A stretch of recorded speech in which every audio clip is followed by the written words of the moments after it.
రెడ్డి నాయకత్వం.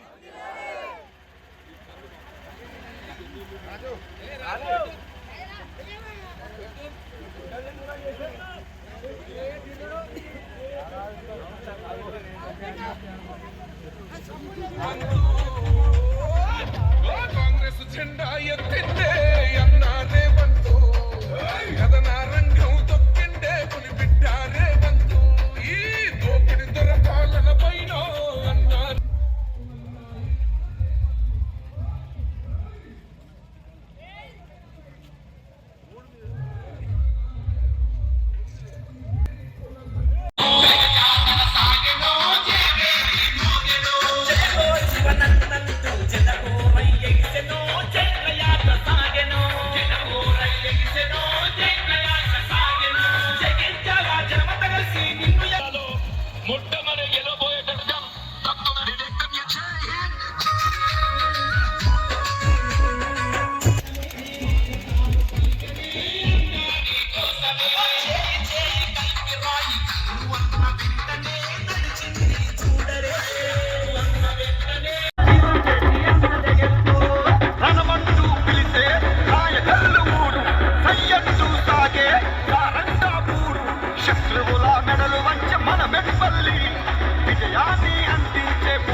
తిరుగులేని శక్తిగా మన ముందుకొచ్చినాడు భావితరం భవిష్యత్తు నిర్మించేవాడు కష్టమన్న మాట వింటే సాయం చేశాడు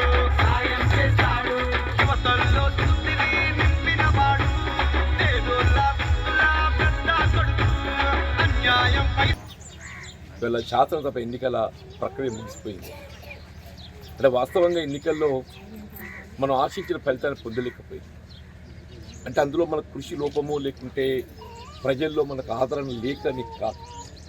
అంటే ఒక విధంగా చెప్పాలంటే మన ప్రత్యర్థి పార్టీ అయినటువంటి ఒక బీఆర్ఎస్ అనైతికంగా ఓటర్ను ఒక విధంగా చెప్పాలంటే భయాందోళనకు గురి చేస్తూ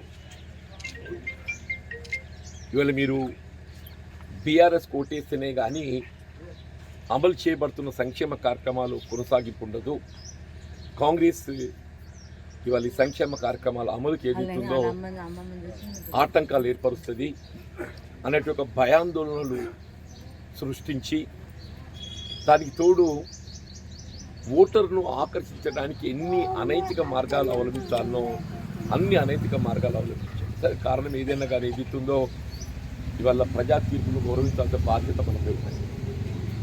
ఇలా ప్రజా తీర్పు అనేది స్థానికంగా మనం ఆశించిన ఫలితం పొందలేకపోయినాం.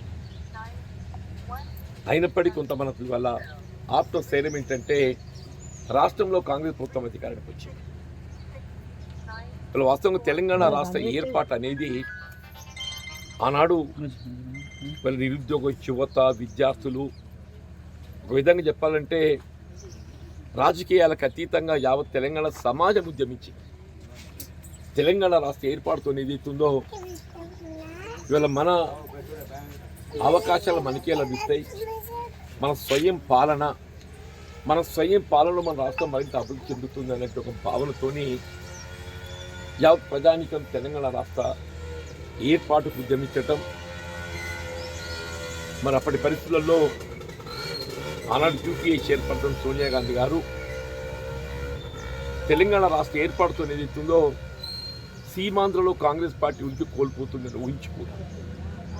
ఇవాళ ఏదైతుందో తెలంగాణ రాష్ట్ర ఏర్పాటుతో ఇవాళ మనకిక్కడ ఎంతైతే మన ఆకాంక్ష నెరవేరుతుంది అనేటువంటి ఒక భావన మనం కలిగి ఉన్నామో ఆడ మన ఎదుటి పక్షం వాసులు సీమాంధ్ర ప్రాంత వాసులు ఏదైతుందో రాష్ట్ర విడిపోవడంతో వాళ్ళు ఏదో వాళ్ళ యొక్క అవకాశాలను మనము కాజేస్తున్నాం అనే ఒక భావన వాళ్ళు కలిగి ఉండడం. ఇలా సీమాంధ్రలో కాంగ్రెస్ ఉనికి కోల్పోవడంతో అక్కడ 25 పార్లమెంట్ స్థానాలు ఉన్నాయి. తెలంగాణలో కేవలం 17 పార్లమెంట్ స్థానాలు. అంటే 25 పార్లమెంట్ స్థానాలలో మన కాంగ్రెస్ ఉనికి కోల్పోతుందని ఊహించి కూడా ఇలా ఏ విధమైనటువంటి రాజకీయ లబ్ధి ఆలోచన లేకుండా 3,000 ఉంచుదా. ఇప్పుడు మనం ఒక ఎకరానికి ఎంత ఇస్తున్నాం? 15,000 ఇస్తున్నాం కదా. ఒక ఎకరానికి ఎంత ఇస్తున్నాం? 15,000 ఇస్తున్నాం కదా. మన ఒక సాధారణ నిరుపేద భూమి లేనివాడు కూడా ఒక ఎకరం భూమి ఉన్నట్టు మనకు ఆ భావన కలగాలి. నా భూమి లేకున్నా ప్రభుత్వం ఎకరం భూమికి సాయం చేసుకున్న భావన కలగాలి. ఇప్పుడు నీకు ఎకరం భూమి కలిగి కూడా 15,000 ఇస్తున్నది. అట్లాగే భూమి లేనివాడిని కూడా 15,000 12,000 అన్నది కదా. మీరు పెంచేది 3,000 రూపాయలు పెంచుతాం. అయినా కానీ ఒక ఎకరం భూమి కలిగిన ఒక భావన కలుగుద్దని చెప్పి అంటారు. 10 ఎకరాలు కట్టా పెడితే అంతా లాభపడతారు. అందరికి ఇద్దామని చెప్పి అంటున్నా. భూమి లేని వాళ్ళకు 12 అవసరం వస్తే 15 చేద్దాం. ఇంకా 3 పెంచి వానికి ఒక ఎకరం భూములకి ఇది లెక్క పడదామని చెప్పి సగం మందికి భూమి లేదు. 15,000 అట్లా కార్యక్రమం చేద్దామని చెప్పంటున్నాను. ఇవాళ ఇండ్లకు సంబంధించి కూడా తల్లి చెప్పంటున్నాను. ఇప్పుడే మిత్రులు సుబ్బారెడ్డి గారు ఏదో పేర్కొన్నారో మీకు దీనిలో రాజకీయాలకు తావులేదు. ఇల్లు లేని నిరుపేద వర్గాలు ఎవరైనా కానీ అందరికి ఇల్లు కట్టుకొని సాయం చెప్తాం బిడ్డ చెప్పండి. స్థలాలు లేని కూడా స్థలాలు కల్పిస్తామని చెప్పండి. ఇది ఒక మంచి కార్యక్రమం. ఇల్లు అనేది అది శాశ్వతంగా వారికి ఒక సదుపాయం చెప్పండి. రేషన్ కార్డు లేదు తల్లి, రేషన్ కార్డు లేని చెప్పంటున్నాను. ఆ రేషన్ కార్డు ప్రక్రియ ఏదైతుందో తక్షణం జారీ చేయించినట్టు కూడా కార్యక్రమం చేసుకోవాలి చెప్పండి. అట్లా పెళ్లికి చేసే ఆర్థిక సహాయం కూడా ఆ పెళ్లి కూతురు కూడా మనం ఏదైతుందో 1,00,000 రూపాయలు తల్లిదండ్రులు సాయం చేస్తామని చేస్తున్నాం. ఆ తల్లిదండ్రులు ఖర్చు వస్తుంది కూడా వాస్తవం కూడా చెప్పంటున్నా. కానీ పెళ్లి పిల్లకి ఏముంది వస్తుంది. ఆ పెళ్లి పిల్ల కూడా తులం బంగారమే. ఇది రేపు 7వ తారీఖు ముఖ్యమంత్రి గారు ప్రమాణం చేసింది 7 తారీఖు నాడే. 7 తారీఖు వెళ్ళి ఎవరి పెళ్ళైనా కానీ వారికి అందరికీ కూడా ఇదితో 1,00,000 రూపాయలతో పాటు తులం బంగారం ఆర్థిక సాయం అందించేసేటువంటి కార్యక్రమాన్ని కూడా నేను అమలు చేస్తాను చెప్పండి. ఇవన్నీ కూడా దీనివల్ల శాతం తప్పిడిగా మనం ఆశ్చర్య పద్ధతి పొందలేకపోవచ్చు. అంత మాత్రాన నిరాశ గురి కావాల్సిన అవసరం లేదు. మన ప్రజాస్వామ్యం లోపల ప్రజాభిప్రాయం గౌరవించాలి. నాకేదైతుందో ఎన్నికల్లో ఒకటి గెలవడం ఓడటం నాకు సహజమైపోయింది. నేను ఎన్నడూ కూడా గెలుపు ఓటమిలో ఒక విధమైన ప్రజాభిప్రాయం గౌరవించుకుంటూ వచ్చేందుకు ఎన్నడూ కూడా నిరాశకు లోను కాలేదు చెప్పండి. నాకు ప్రజలు ఏ బాధ్యత అప్పగిస్తే ఆ హోదాలో నేను బాధ్యత నిర్వర్తిస్తాను. ప్రజలు నాకు ఏ బాధ్యత అప్పగిస్తే ఆ హోదాలో దాన్ని నిర్వర్తించాలి తప్పకుండా చెప్పంటున్నా. చెప్పాను నేను జీవితకాలం నాకు ఏ హోదా ఉన్నా లేకుండా ప్రజల్లో ఉండేది ఎత్తుందో నా బాధ్యత కర్తవ్యం నిర్వర్తిస్తాను చెప్పాను. నాకు దేవుడు ఏది ఎత్తుందో ఇవాళ ఒక విధంగా జగిత్యాల నియోజకవర్గానికి అనునిత్యం అందుబాటులో నువ్వు సేవలు అవసరం అని చెప్పిన భావనతోని నేను ఇక్కడ పరిమితం చేసి చెప్పాను. సపోజ్ గెలిచి ఉంటానుకో నాకు ఇంకేదో మీరు అన్నట్టు ఇంకేదో పెద్ద బాధ్యత వస్తుండే కావచ్చు. పెద్ద బాధ్యత వస్తే నేను ఇవాళ మీకు ఎట్లా అందుబాటులో ఉంటారో ఆ దిశగా నేను అందుబాటులో ఉన్నా కదని ఉదాహరణ ఉన్నమాట చెప్తున్నాను. Let us be frank. నేను నెలకు 30 రోజులు ఉంటే 20 రోజులు మీకు అన్నం ముందరే ఉంటాగా నేనైతే. సపోజ్ అప్పుడు ఏమైతుండే 10-20 రోజులు బయట ఉంది, 10 రోజులు ఉంది, 10 రోజులు గాయమైపోతుంది కదా. అరే అగబై 10 రోజులు మన నియోజకవర్గ యొక్క అభివృద్ధి సంక్షేమాలకు సంబంధించి నేను ఎమ్మెల్యే గెలిస్తే నేను ఎంత చేయగలుగుతానో అంతకంటే రెట్టింపు చేస్తానని చెప్పి చెప్తాను. ఎమ్మెల్యేగా గెలిస్తే ఎంత చేస్తాము అని చెప్పని మనం భావిస్తామో నేను అంతకంటే రెట్టింపు చేస్తానని చెప్పంటాను. ఇవాళ నా మాట ఎవరు కూడా కాదన్నారు. ముఖ్యమంత్రి గారికి వెళ్ళి మొదలెట్టుకుని రేవంత్ రెడ్డి గారితో మొదలెట్టుకుని నాకెందుకు నేనంటే గౌరవం ఉన్నది అందరికీ. ఇవాళ బీర్పులు పోతున్నంటే కేవలం తాగునీటి మీద రివ్యూ చేయడానికి పోతుంది. వచ్చేది వేసవి కాలం. ఇలా భగీరథ వాళ్ళు టేలెంట్ అయిపోయినరు. వాళ్ళకి నీళ్ళు వచ్చేది రాని తెలుస్తలేదు. ఆడ భగీరథ నీరు అందరి పరిస్థితుల్లో వాళ్ళకి ఏ విధంగా త్రాగునీటి సమస్య తీర్చాలి అనేది రివ్యూ చేయడానికి పోతున్న అక్కడికి. అట్లా ఏదైతుందో పాప రోళ్ళ వాగు గతంలో 0.25 టీమ్స్తో వాళ్ళకి ఇబ్బంది లేకుండా సాగునీటి సౌకర్యం లభించింది. నువ్వు ఆధునీకరణ నెపంతో ఏదైతుందో ఆ ఉన్న 0.25 టీఎంసీ ఇబ్బందికి ఏర్పడ్డది. కాబట్టి ఏదైతుందో దాన్ని కూడా ఏ విధంగా వాళ్ళకు సాగునీటి సౌకర్యం కల్పించడం జరుగుతుందో అది కూడా ఒకటి అంశం. ఇవాళ మనకు కూడా కాలనీలు రావాలి. ఇవాళ ఎప్పం ఏదైతుందో నెత్తి మీదకి వచ్చింది. నార్లు పోసుకోవాలి. నీళ్ళు ఎప్పుడు ఇస్తాడు ఇంకా తెలుస్తలేదు అని చెప్పంటున్నా. నేను ఉదయం సిఈ గారితో మాట్లాడాను. నేను సాధారణ 15 డిసెంబర్కి నీళ్ళు ఇవ్వాలి. ఇవాళ ఏంటి 12 తారీఖు అని చెప్పి అంటున్నా. 15 డిసెంబర్కి నీళ్ళు ఇవ్వాలని చెప్పి వాళ్ళు నేను ఉదయం వారికి సూచన చేశాను. నేను రేపు శివ మీటింగ్ పెడుతున్నాం అని చెప్పి అన్నారు. రేపు శివ మీటింగ్లో చర్చించుకొని ప్రభుత్వాన్ని నివేదిస్తాము. ప్రభుత్వం ఏది ఇస్తుందో ఏ ఉత్తర్వులు జారీ దానికి అనుగుణంగా నీరు విడుదల చేస్తామని చెప్పినారు.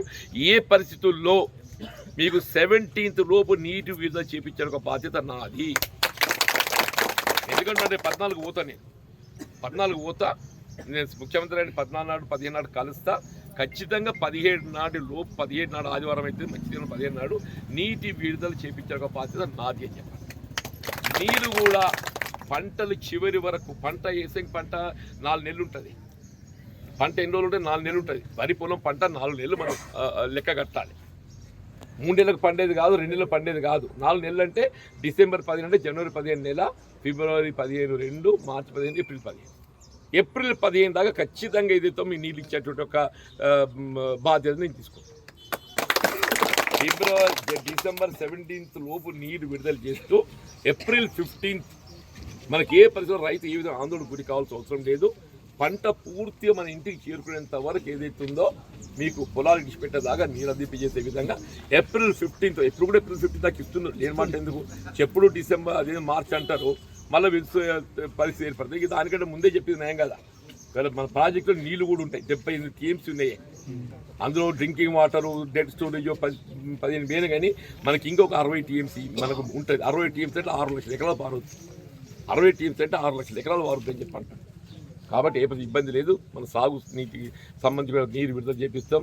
ఇలా డ్రింకింగ్ వాటర్ సంబంధించి కూడా మన సారంగపూర్ మండలం కూడా త్వరలో వచ్చి ఏడవ రివ్యూ చేస్తా. ప్రతి గ్రామం లోపల త్రాగునీటి కొరకు ఏ విధమైన ఇబ్బంది లేకుంటే రాబోయే వేసవి లోపల మీరు భగీరథన లేకుంటే లోకల్ ఉండే సోర్సా, అది ఏ సోర్స్ అనేది డ్రింకింగ్ వాటర్ సమస్య లేకుండా, సాగునీటికి ఇబ్బంది లేకుండా కాలువలో మరమ్మతు చేయాలి. ఇప్పుడు 10 ఏళ్ళే కాలువలో మరమ్మతు లేదు. 10 ఏళ్ళే కాలువలో మరమ్మతు మొత్తం గన్ను పడ్డాయి, ఎక్కడెక్కడ గన్ను పడ్డాయి. దాన్ని గన్ను ఊడ్చేటట్టు దిక్కు దాని నిర్వహణ లేదు. అది కూడా ఆవశ్యకత. ఇవాళ కాలువలో గన్ను కూర్చడమే కానీ కాలువల మరమ్మతే కానీ అది ఎన్ఆర్ఈఎస్ ద్వారా చేస్తామా, ఈ విధంగా చేస్తామో అవన్నీ కూడా కార్యక్రమం చేపట్టడం జరుగుతుందని చెప్పని కూడా నేను పేర్కొంటూ, ప్రభుత్వం అమలు చేసి తలపెట్టే ఏ సంక్షేమ కార్యక్రమంలో సారంగపూర్ మండలం అంటే పెద్దల మల్లారెడ్డి గారు గుర్తు చేసుకోకుండా ఎవరు ఉంటారని చెప్పండి. మొత్తం వారు ఆనాడు ఏదైతుందో సారంగపూర్ మండలం రూపొందింపు చేయడమే కాదు, ఆనాడు ఉమ్మడి కరీంనగర్ జిల్లాలో ఒక ఆదర్శ మండలంగా దీన్ని తీర్చిదిద్దబడే విధంగా రూపొందింపజేసిందని చెప్పండి. ఇవన్నీ ఇక్కడ కళాశాల వచ్చింది, ఆసుపత్రి ఉన్నది.